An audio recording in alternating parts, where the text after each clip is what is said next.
اسپتال کے parking area میں ہلکی ہلکی شام اتر رہی تھی۔ فضا میں دواؤں کی بو، گاڑیوں کے انجن کی آوازیں اور دور کہیں ایمبولینس کے سائرن کی باز گشت مل رہی تھی۔ ڈاکٹر سندس نے اپنا سفید کوٹ بازو پر رکھا ہوا تھا اور تیز قدموں سے اپنی گاڑی کی طرف بڑھ رہی تھی۔ ان کے شوہر نے سختی سے انہیں ہدایت کی ہوئی تھی، مغرب کی اذان ہونے سے پہلے آپ مجھے گھر چاہیے ورنہ پریکٹس ختم۔ اور وہ ایک تابعدار عورت تھی۔ سردار وجدان خان زادہ کی بیوی ان کے حکم مدولی کرنا وہ گناہ سمجھتی تھی۔ ابھی وہ گاڑی کا دروازہ کھولنے والی تھیں کہ اچانک ایک کمزور سی رونے کی آواز نے انہیں چونکا دیا۔ وہ لمحے بھر کو رکی، گرد و پیش پر نگاہ دوڑائی لیکن کچھ نظر نہیں آیا تھا۔ وہم سمجھ کر وہ دوبارہ گاڑی کی طرف بڑھی تھی لیکن ایک بار پھر انہیں بچے کے رونے کی آواز آئی تھی، ایک نومولود بچے کی۔ کچھ سوچ کر وہ چند قدم پیچھے مڑیں تو منظر دیکھ کر ان کی سانس اٹک گئی تھی۔ زمین پر بیٹھے کنکریٹ کے فرش پر ایک کم عمر لڑکی بمشکل 19 سالہ ایک نومولود بچے کی گود میں لیے دودھ پلا رہی تھی۔ چہرہ زرد، بال بکھرے ہوئے اور آنکھوں میں خوف کی جھلک۔ انہوں نے غور کیا تو لمحہ لگا تھا انہیں لڑکی کو پہچاننے میں۔ کچھ گھنٹوں پہلے ہی اس کی ڈیلیوری ہوئی تھی اور اب وہ یہاں پر۔ وہ فوراً اس کی طرف بڑھی تھی جبکہ دوسری جانب وہ انہیں دیکھتے ہی گھبرا کر کھڑی ہو گئی تھی، مگر اچانک درد کی لہر نے اسے چیخنے پر مجبور کر دیا تھا۔ وہ درد سے کراہتے ہوئے واپس زمین پر بیٹھ گئی تھی۔ ڈاکٹر سندس تیزی سے آگے بڑھیں، بازو بڑھا کر اسے سہارا دیا، نرم مگر پرعزم لہجے میں بولیں، بیٹا تم مستبشرہ ہو نا، جس کی ابھی ڈیلیوری ہوئی تھی؟ تم یہاں کیا کر رہی ہو؟ تمہیں ڈسچارج کر دیا گیا تھا، گھر والے کہاں ہیں تمہارے؟ ایک عورت اور ایک مرد تھا تمہارے ساتھ، وہ کون تھے؟ یہاں کیوں بیٹھی ہو؟ ان کے ماتھے پہ یک یک بل پڑے تھے۔ نہ جانے کیوں اسے دیکھتی اندازہ ہو گیا تھا کہ معاملہ کچھ گڑبڑ ہے۔ مستبشرہ نے نظریں چرا لیں، ہونٹ کپکپائے اور وہ آہستہ سے بولی، چھوڑیں، مجھے جانا ہے۔ گھبراہٹ اس کے چہرے سے عیاں تھی، خوف کے مارے ماتھے پر پسینہ چمک رہا تھا۔ وہ بالکل کونے میں بیٹھی تھی، اسے بالکل اندازہ نہیں تھا کہ یہاں پر بھی کوئی آ سکتا ہے، جبکہ سندس بیگم نے اس کے کندھے پر ہاتھ رکھا اور اس کو دیکھتے ہوئے ذرا سخت لہجے میں بولی، میں ڈاکٹر سندس ہوں، مجھ سے ڈرنے کی ضرورت نہیں ہے۔ صاف صاف بتاؤ یہ کیا معاملہ ہے؟ تم پارکنگ میں کیوں بیٹھی بچے کو فیڈ کروا رہی ہو؟ گھر والے کہاں گئے؟ اگر کچھ بھی چھپانے کی تم نے جرت کی تو لڑکی میں پولیس بلا لوں گی یا پھر اسپتال کے عملے کو اطلاع کروں گی۔ اس طرح پارکنگ میں بیٹھ کر کسی بچے کو دودھ پلانا الاؤ نہیں ہے۔ وہ خاموش کھڑی رہی، اس کو بالکل سمجھ نہیں آ رہا تھا وہ کیا کرے۔ چند لمحے یوں ہی گزر گئے جیسے وقت رک گیا ہو، پھر اچانک آنکھوں سے آنسو بہنے لگے۔ وہ دھیمی آواز میں بولی، وہ میرے شوہر کے ملازم تھے، بچے کو دیکھ کر چلے گئے، میرا ان سے کوئی ذاتی تعلق نہیں ہے۔ لہجہ لڑکھڑا رہا تھا۔ ڈاکٹر سندس کی پیشانی پر شکن آ گئی، اور تمہارا شوہر کہاں ہے؟ وہ تمہارے ساتھ کیوں نہیں ہے؟ آپریشن کے وقت بھی میں نے تم سے یہ سوال پوچھا تھا لیکن تم نے جواب نہیں دیا۔ سچ سچ بتاؤ یہ بچہ جائز ہے نا؟ مستبشرہ کی نظریں زمین پر جمی رہیں، آواز بھاری ہو گئی۔ وہ ہمت کر کے گھبرائے ہوئے لہجے میں بولی، جی یہ بچہ جائز ہے، لیکن ڈاکٹر صاحبہ میرا شوہر، میں اس کے بارے میں کچھ نہیں بتا سکتی۔ بس اتنا جان لیں کہ میرے پاس کوئی نہیں ہے، میں بالکل تنہا ہوں، آگے پیچھے کوئی نہیں ہے۔ وہ ہچکیوں کے درمیان روتے ہوئے بولی تھی۔ سندس بیگم نے گہری سانس لی۔ وہ ایک عمر رسیدہ اور تجربے کار خاتون تھیں، دنیا کی تلخیاں دیکھ چکی تھیں۔ اس لڑکی کی معصومیت، باہوں میں سمٹا ننھا سا وجود اور اس کی بے بسی، سب نے ان کا دل نرم کر دیا تھا۔ وہ لمحہ بھر سوچتی رہیں، پھر نرم لہجے میں بولی، اچھا یہ وقت بحث کا نہیں، تو میرے ساتھ چلو، میرے گھر کے سرونٹ کوارٹر میں وقتی طور پر رہ سکتی ہو، لیکن یہ یاد رکھنا جلدی بندوبست کرنا ہوگا۔ میرے شوہر کو یہ سب بالکل پسند نہیں کہ میں کسی اجنبی کے معاملات میں پڑوں۔ تم کم عمر ہو، اسی لیے میں تمہاری مدد کر رہی ہوں۔ مستبشرہ نے حیران ہو کر ان کی طرف دیکھا، جیسے امید کی کرن مل گئی ہو۔ کیا واقعی آپ مجھے اپنے ساتھ لے جائیں گے؟ وہ حیران تھی، خدا اس طرح بھی مہربان ہو سکتا تھا، اس نے سوچا بھی نہیں تھا۔ سندس بیگم نے اس کے بازو کو مضبوطی سے تھام لیا۔ ہاں لیکن یہ سمجھ لو یہ ہمیشہ کے لیے نہیں، میں صرف اس لیے کر رہی ہوں کہ تمہارے ہاتھ میں یہ بچہ ہے، اس کی حفاظت سب سے پہلی ذمہ داری ہے اور مجھ میں انسانیت ہے۔ ان کی بات سن کر وہ پھوٹ پھوٹ کر رونے لگی۔ خدا آپ کو خوش رکھے ڈاکٹر صاحبہ، آپ نے میری جان بچا لی۔ میرے پاس کہیں اور جانے کی جگہ نہیں تھی، میں آپ کا یہ احسان ساری زندگی بھول نہیں پاؤں گی۔ جبکہ وہ سر ہاں میں ہلا کر اس کے لیے گاڑی میں بیٹھ گئی تھی۔ پارکنگ کی بتیاں اب روشن ہو چکی تھیں، ہوا میں سردی کی ہلکی لہر تھی، گاڑیاں ایک ایک کر کے نکل رہی تھیں، مگر اس منظر نے وہ ساری رونق ماند کر دی تھی۔ چند لمحے خاموشی رہی، پھر مستبشرہ آہستگی سے بولی، ڈاکٹر صاحبہ، اگر میں کبھی ہمت کر پائی تو سب سچ بتاؤں گی۔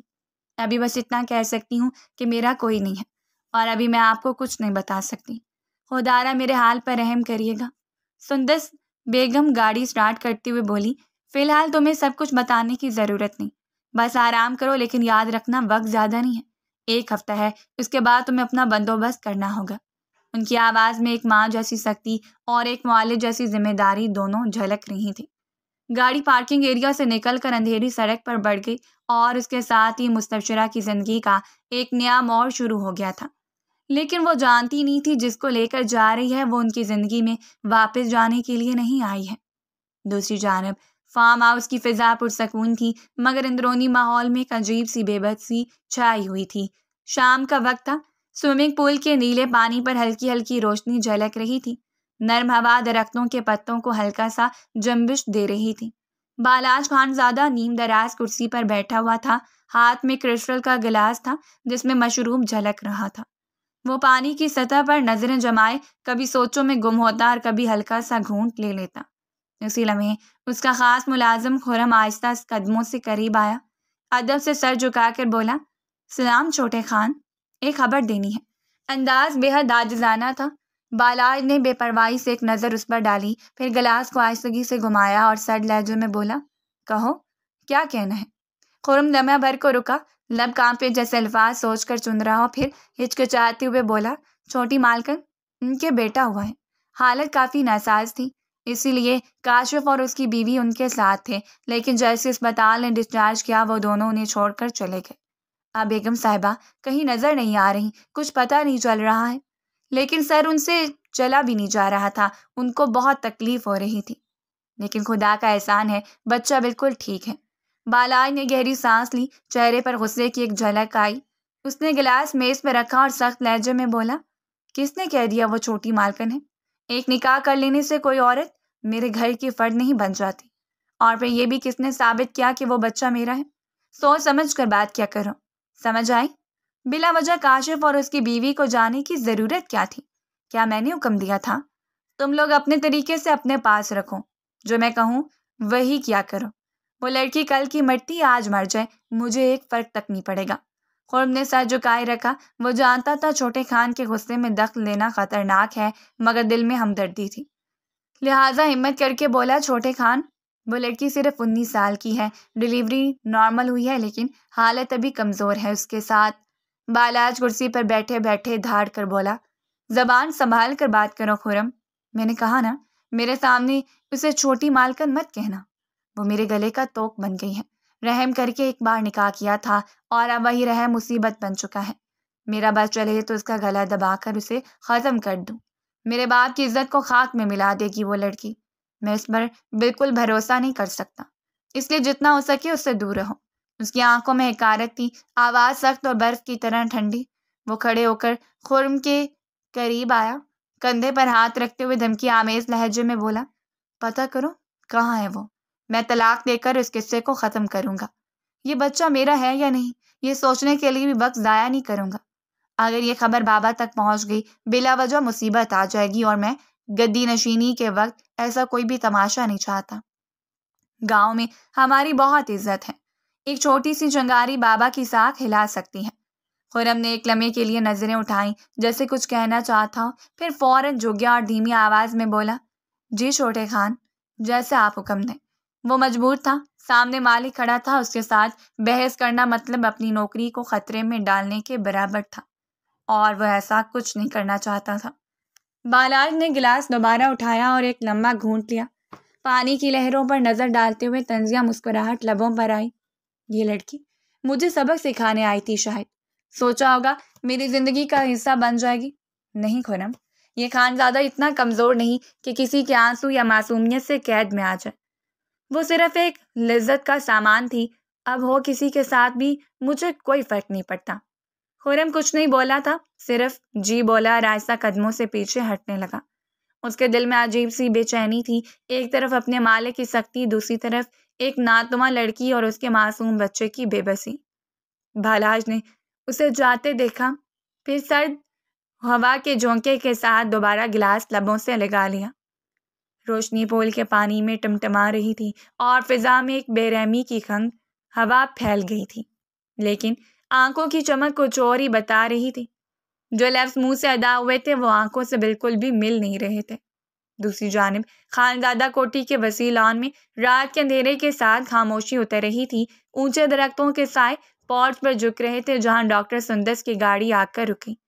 انجن کی آواز مدھم ہوئی تو فضا میں عجیب سا سکوت پھیل گیا تھا۔ سندس بیگم نے ڈرائیونگ سیٹ سے اتر کر پچھلی نشست کا دروازہ کھولا، اندر بیٹھی مستبشرہ کے ہاتھوں سے بچہ لیا اور نرم لہجے میں بولی، آؤ بیٹا، آرام سے اترو، احتیاط سے قدم جمانا۔ ابھی تمہیں چلنے پھرنے کی نہیں، بس سکون کی ضرورت ہے، اور اگر کہیں درد وغیرہ ہو رہا ہے تو مجھے ابھی بتاؤ تاکہ میں تمہیں دوا دے سکوں۔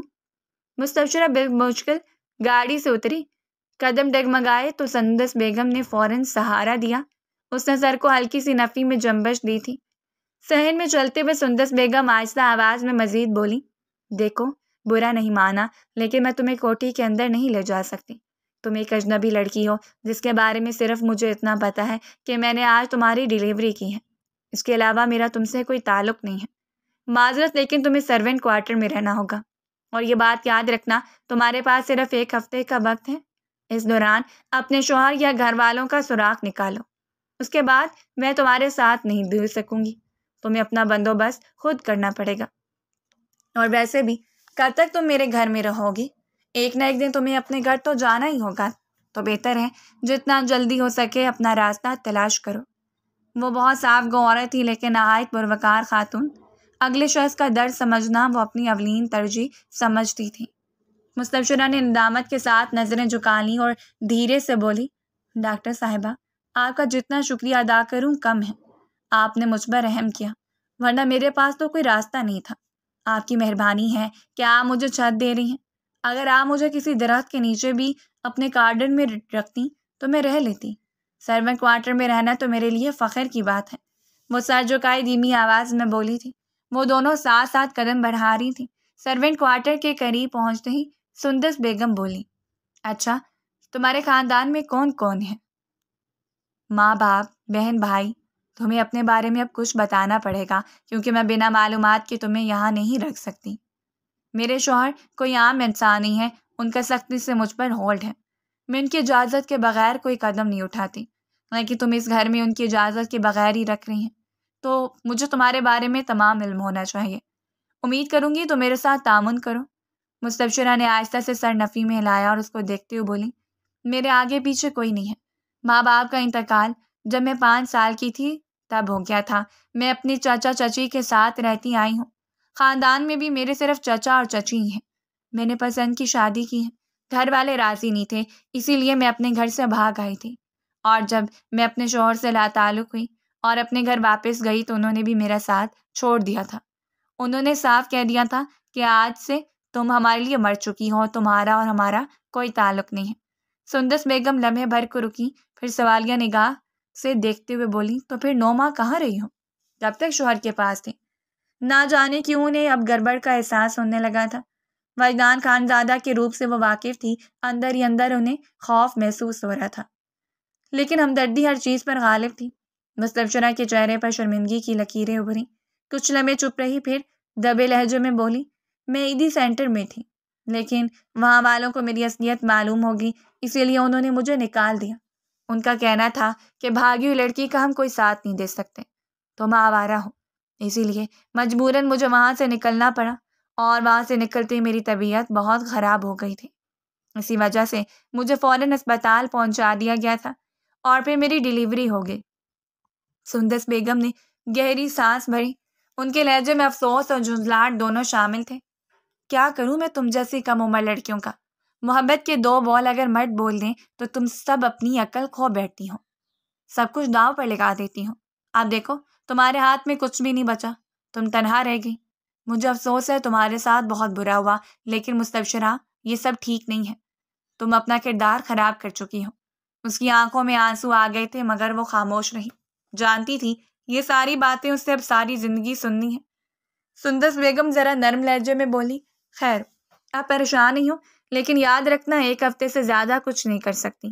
میرے شوہر سردار ہیں گاؤں کے، ابھی تو گئے ہوئے ہیں لیکن جلد لوٹ آئیں گے، پھر مجھ سے سوال جواب کریں گے اور میں معاملہ نہیں سنبھال پاؤں گی۔ اگر انہیں پتہ چل گیا تم نے کیا کر رکھا ہے تو وہ تمہیں چھوڑیں گے نہیں، یہاں سے نکال بھی دیں گے، اور ہو سکتا ہے تمہارے خلاف کوئی ایکشن بھی لیں۔ ان کے نزدیک بھاگی ہوئی لڑکیاں پیر کی جوتی سے بھی بدتر ہوتی ہیں، اسی لیے میں چاہتی ہوں تم ان کے آنے سے پہلے چلی جاؤ۔ مستبشرہ چونک کر بولی، سردار ان کا نام کیا ہے؟ لہجہ خوف زدہ تھا۔ سندس بیگم سیدھی نظر اس پر ڈالتے ہوئے بولی، سردار وجدان خان زادہ۔ لیکن تم کیوں پوچھ رہی ہو؟ یہ نام سنتے ہی مستبشرہ کا چہرہ یکدم زرد پڑ گیا، جیسے روشنی گل ہو گئی ہو، آنکھوں میں عجیب سا سایہ اتر آیا تھا۔ اس دوران وہ دونوں سرونٹ کوارٹر کے سامنے پہنچ چکی تھیں۔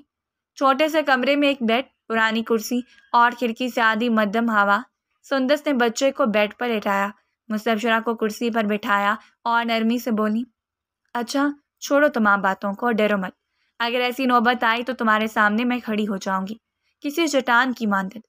اپنی ذمہ داری پر لائی ہوں، اپنی ذمہ داری پر ہی تمہیں یہاں سے بھیجوں گی۔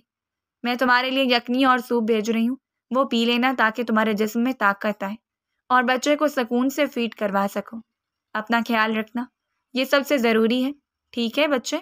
مستبشرہ نے نم آنکھوں سے ان کی طرف دیکھا اور آہستگی سے بولی، ڈاکٹر صاحبہ خدا آپ کو جزا دے، آپ نے مجھے زندگی دی ہے، میں آپ کا یہ احسان ساری زندگی نہیں بھولوں گی۔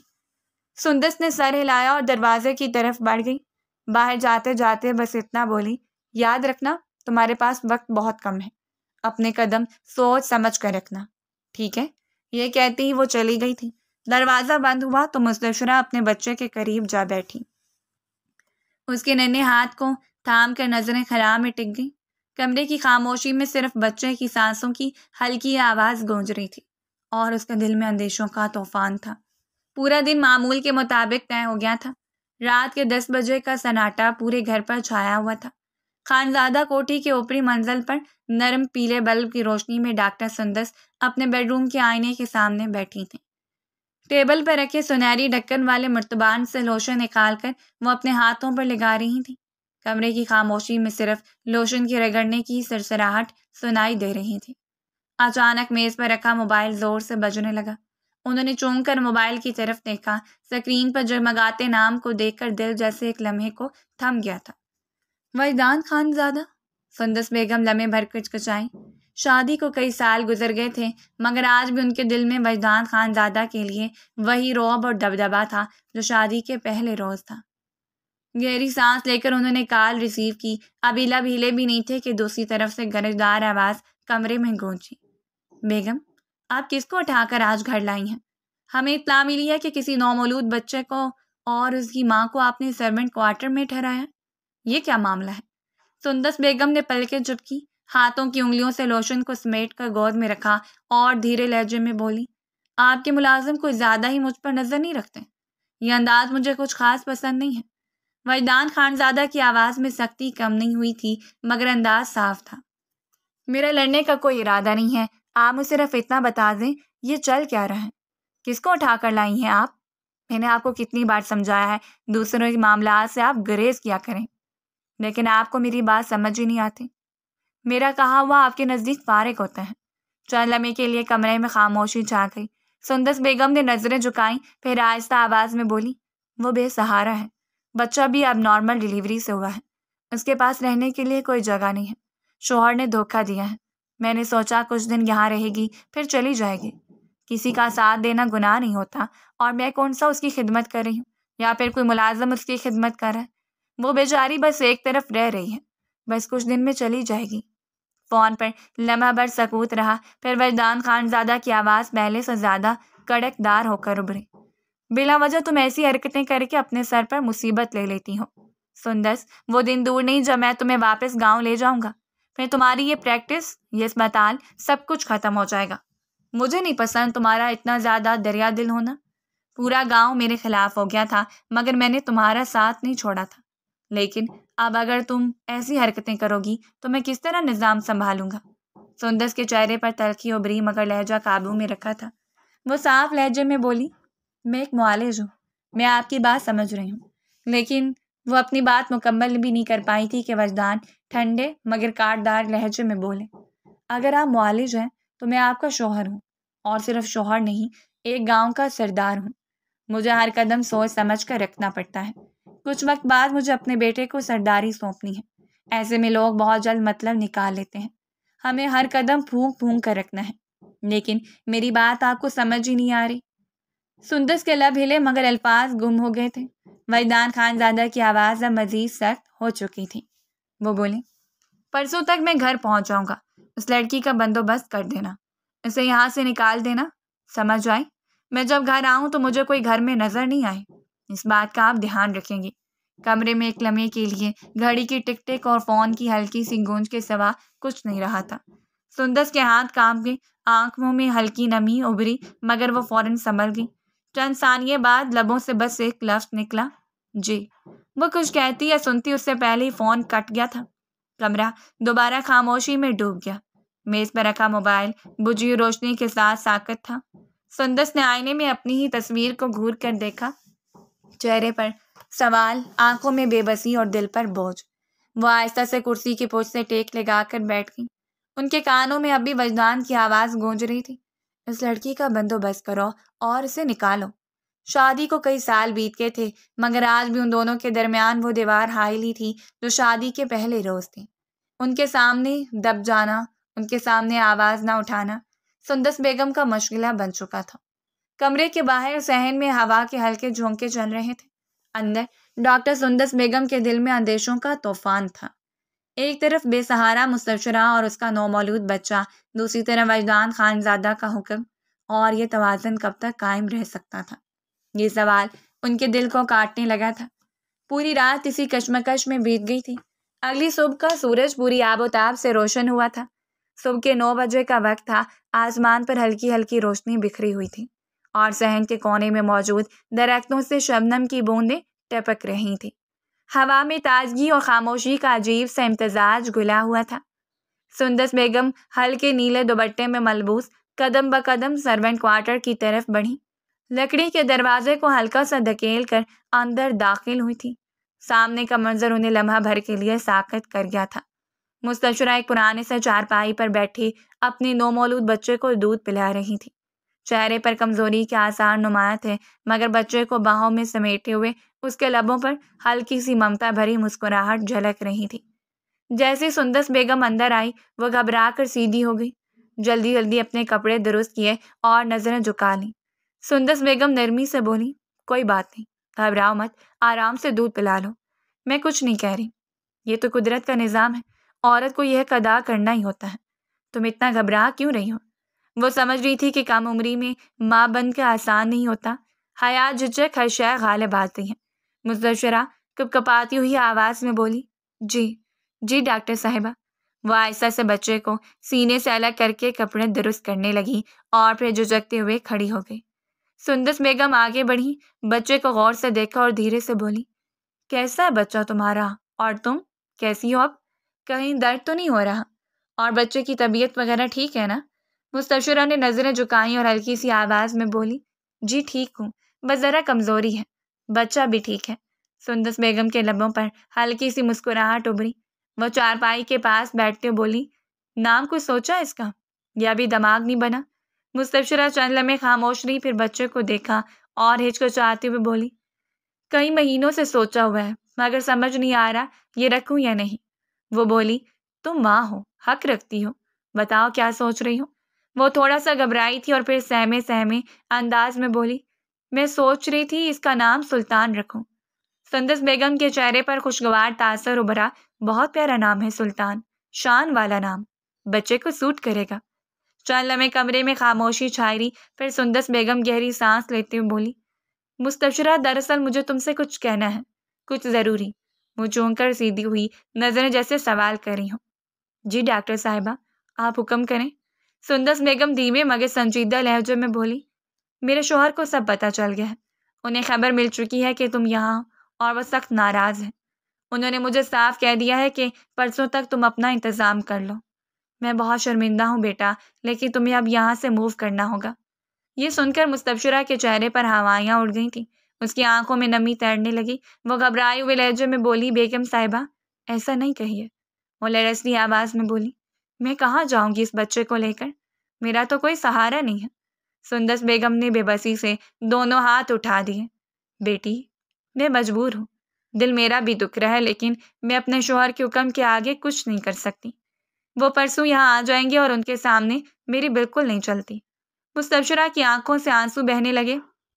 وہ بچے کو سینے سے چمٹائے التجائی انداز میں بولی، ڈاکٹر صاحبہ خدا کے لیے مجھے مت نکالیے، ابھی تو میں چلنے کے لائق بھی نہیں ہوں، مجھے ذرا سا وقت دے دیجیے۔ سندس بیگم کی آواز بھاری ہو گئی، انہوں نے نظریں چرا لیں۔ کاش میں تمہیں روک سکتی، کاش، لیکن میں کچھ نہیں کر سکتی۔ اپنے طور پر کوئی بندوبست کرنے کی کوشش کرو۔ یہ کہہ کر وہ اٹھ کھڑی ہوئی۔ ان کے قدم بوجھل تھے، جیسے ہر قدم ان کے دل پر بوجھ ڈال رہا ہو۔ دروازے تک پہنچی، ایک لمحے کو رکی، پھر مڑ کر دیکھا۔ مستبشرہ آنسوؤں سے تر چہرے کے ساتھ بچے کو سینے سے لگائے بیٹھی تھی۔ سندس بیگم کی آنکھوں میں بھی نمی اتر آئی، مگر انہوں نے ہونٹ کاٹ کر ضبط کر لیا۔ وہ اس کو دیکھتے ہوئے بولے، خدا تمہارا سہارا بنے، ہمت کرو، وہ کبھی بے سہارا کو تنہا نہیں چھوڑتا۔ یہ کہتی وہ دروازے سے باہر نکل گئی تھی۔ دروازہ بند ہوتے ہی کمرے میں خاموشی چھا گئی۔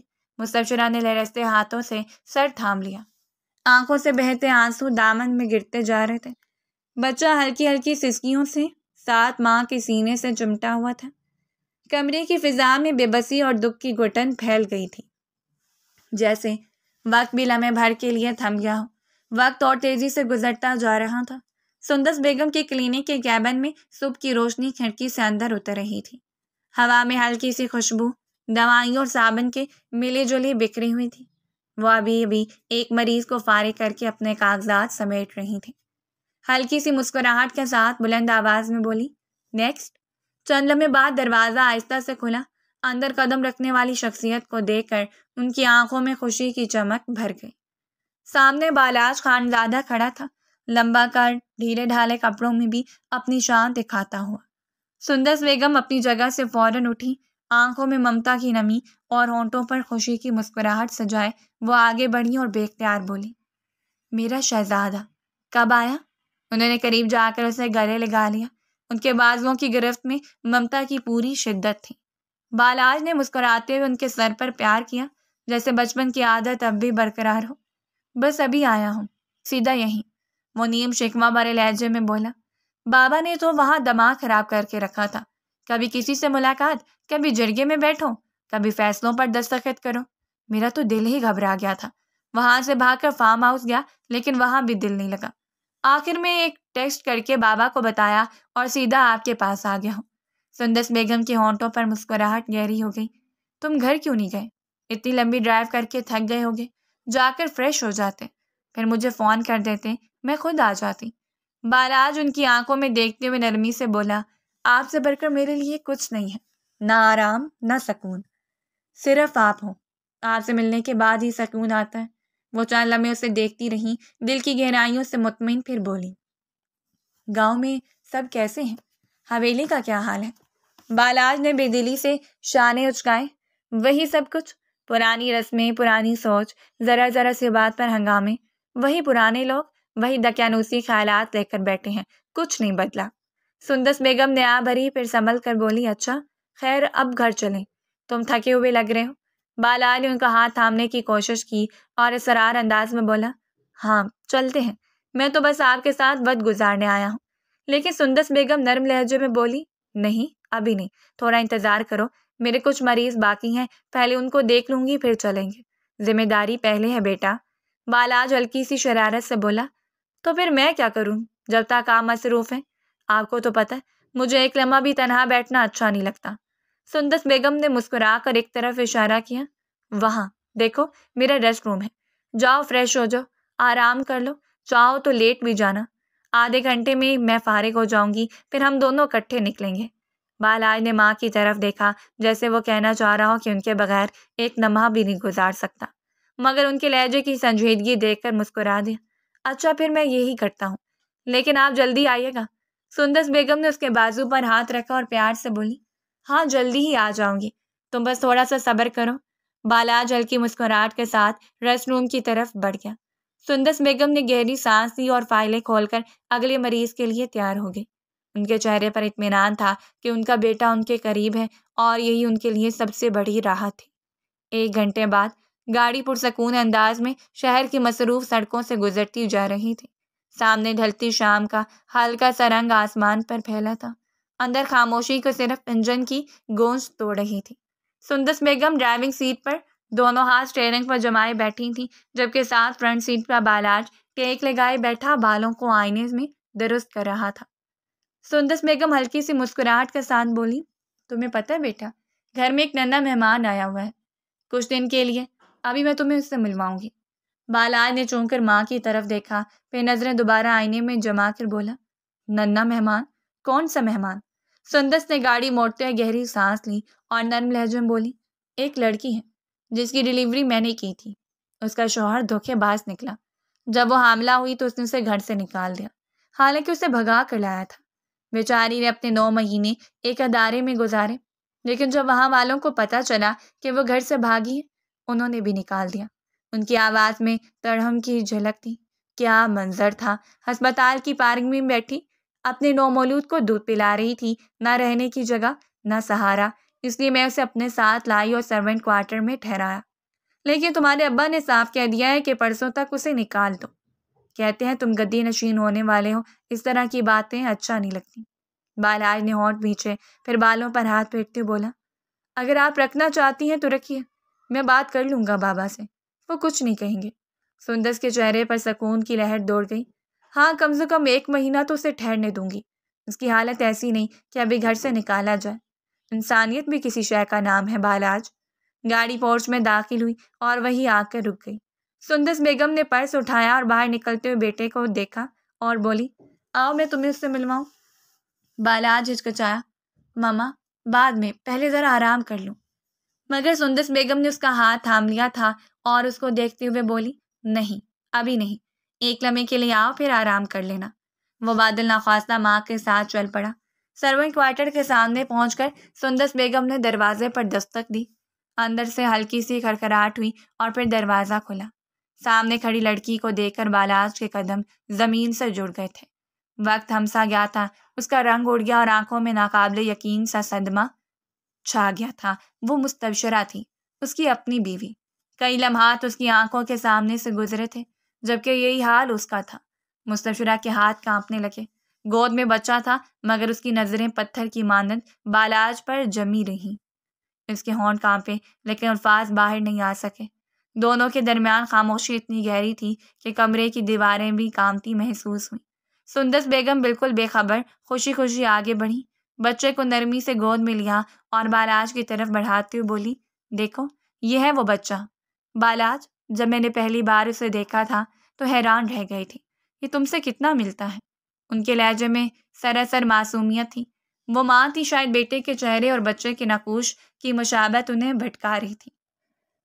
بالاج نے لرزتے ہاتھوں سے ایک نظر بچے پر ڈالی، پھر دوسری نظر مستبشرہ پر۔ اس کی آنکھوں میں طوفان امنڈ آیا تھا۔ لب بھینچ کر تیز قدموں سے مڑا اور بنا کچھ کہے کمرے سے باہر نکل گیا، جبکہ دوسری جانب اس کی آنکھوں سے آنسو بہنے لگے۔ سندس بیگم حیران رہ گئی۔ وہ بچے کو گود میں تھامے دونوں کو دیکھ رہی تھی، مگر خاموشی میں چھپی کہانی ابھی ان پر آشکار نہیں ہوئی تھی۔ فی الحال وہ بچہ واپس اس کو تھکا کر باہر چلی گئی تھی۔ وقت دھیرے دھیرے گزرتا جا رہا تھا۔ رات کا سناٹا گہرا ہو چکا تھا۔ پورے صحن میں زرد روشنی کی چند کرنیں مدھم سی چمک رہی تھیں۔